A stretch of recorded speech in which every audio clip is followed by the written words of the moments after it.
Hi, I'm Jeremy Brecker with the Labor Network for Sustainability, and in this installment of Strike Commentaries on Solidarity and Survival, we will be talking about what ever happened to globalization. Globalization has been the hallmark of the economic world in the late 20th and early 21st centuries. Since the Great Recession of 2008, however, globalization as we knew it has been changing fast. That change is an important part of what is being called the Polycrisis, the convergence and mutual aggravation of geopolitical, economic, governance, climate, and other crises. This commentary examines the rise and fall of globalization. The next commentary explores what is emerging from it. Both are part of a series on the Polycrisis and the Global Green New Deal. Over the last 4 decades, the world has undergone a transformation in the structure of the global economy, generally known as globalization.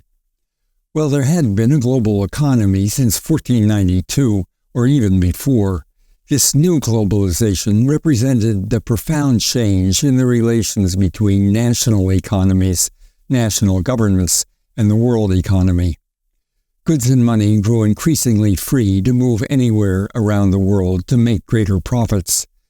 Corporations went global. New global institutions enforced the unimpeded movement of capital.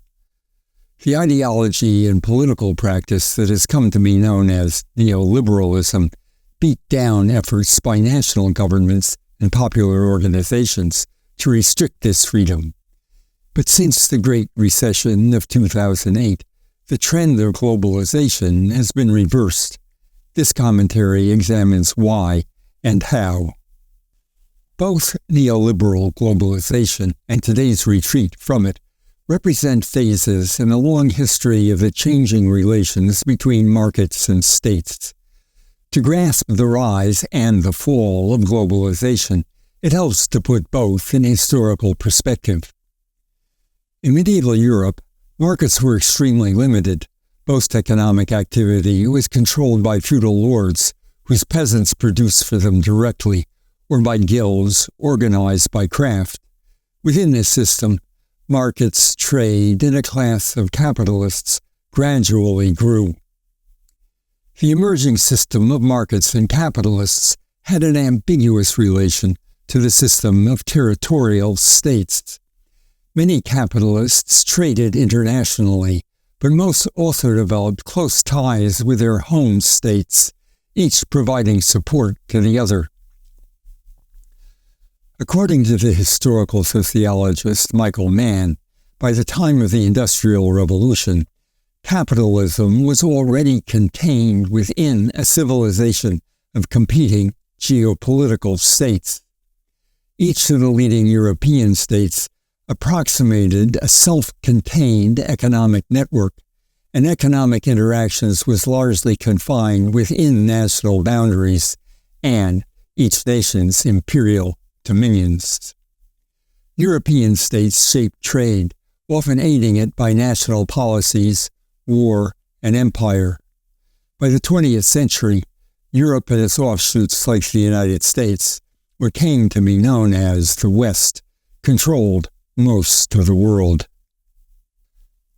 A series of industrial revolutions, from the invention of machine production to today's computer-based technologies, immensely increased human productive capacity.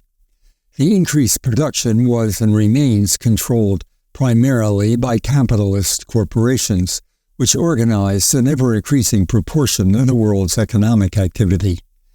The size of these corporations grew exponentially. By the mid-20th century, a small number of giant corporations, integrating all aspects of production from raw materials to the consumer, dominated major markets in each major country. A growing proportion of people became their employees. The Great Depression of the 1930s represented the worldwide breakdown of the system, marked by decline of production and mass unemployment of human and material resources. Many nations began developing versions of regulated capitalism, in which the state assumed considerable responsibility for overall management of the national economy. The general crisis also led to economic nationalism, intense international competition, national and inter-imperialist rivalry, and eventually World War II. As the war drew to a close, the victorious nations initiated the Bretton Woods system to establish a degree of international economic regulation to forestall trade wars and downward economic spirals. It instituted the International Monetary Fund to support fixed exchange rates among different national currencies, and a World Bank to aid reconstruction and development. It established the General Agreement on Tariffs and Trade to base world trade on the most favored nation principle, under which nations agreed to assure each other trade conditions as favorable as those they gave any other nation. The Bretton Woods system created international supports for regulated national economies, in which countries would be able to forestall devastating recessions and depressions. National economies remained coordinated and territorially contained, at least in comparison to the impending era of globalization. Regulated national capitalism and the Bretton Woods system contributed to an unprecedented period of sustained growth in the world capitalist economy from World War II to the early 1970s.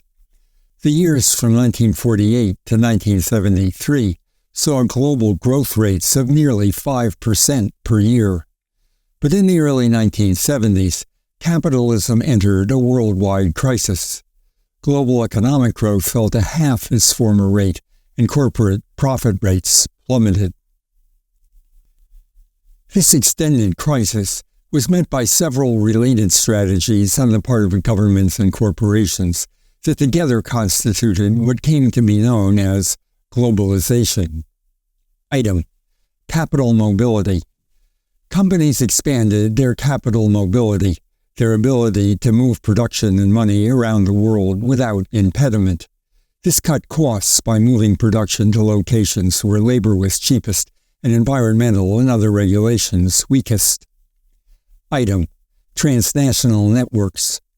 Corporations restructured from vertical and horizontal integration within national economies to what economist Bennett Harrison described in 1994 as the creation by managers of boundary-spanning networks of firms linking together big and small companies operating in different industries, regions, and even countries.